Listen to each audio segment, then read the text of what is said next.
In a deep and peaceful forest where sunlight danced through tall trees and birds sang cheerful songs, there lived a mighty brown bear named Bramble.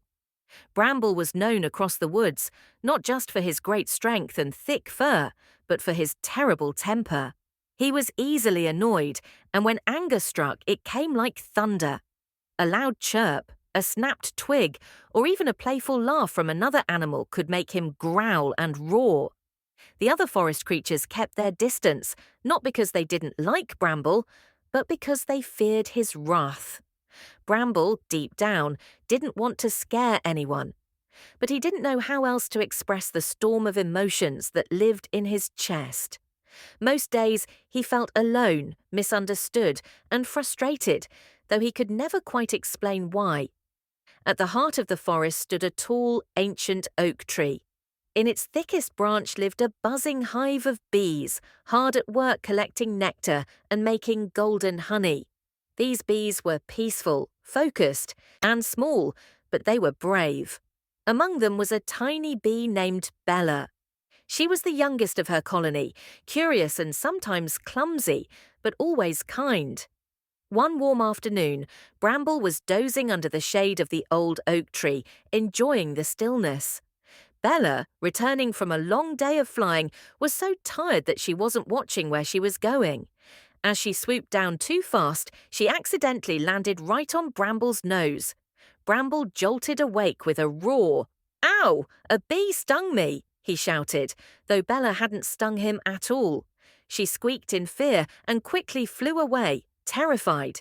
Bramble's anger exploded. "Those bees again! I've had enough!" he growled, standing up with rage burning in his eyes. Without thinking, he stomped over to the base of the oak and with one mighty swipe, struck the hive with his heavy paw. The hive cracked, shook, and tumbled to the ground. Honey splattered across the grass, wax walls broke open, the buzzing turned to cries of panic. Bella and her family darted around in confusion and fear as their home lay in pieces on the forest floor. Bramble stood there, panting, his claws sticky with honey. He looked at what he had done. The bees, once joyful and busy, now hovered in despair. Bella sat beside the shattered hive, her tiny eyes full of tears.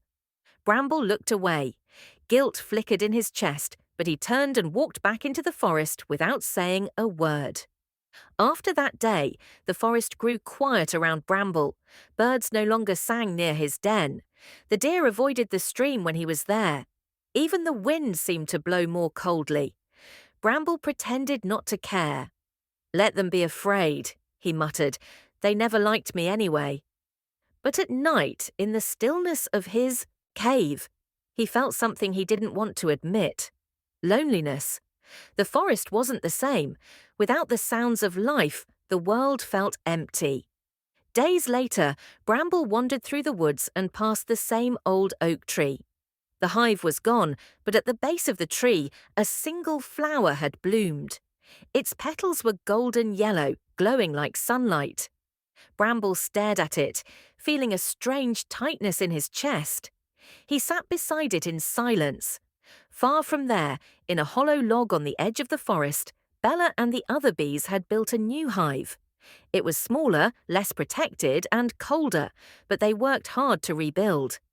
Bella, however, couldn't forget Bramble's face, just before he walked away. There had been sadness in his eyes, not just anger. While the others warned her to stay away, Bella couldn't stop flying back to the old oak, watching from afar. One morning, she saw him sitting quietly by the flower. He looked smaller somehow, not in size but in spirit. She knew it was a risk, but her kind heart guided her wings. Bella flew down and hovered in front of Bramble's face. He blinked in surprise.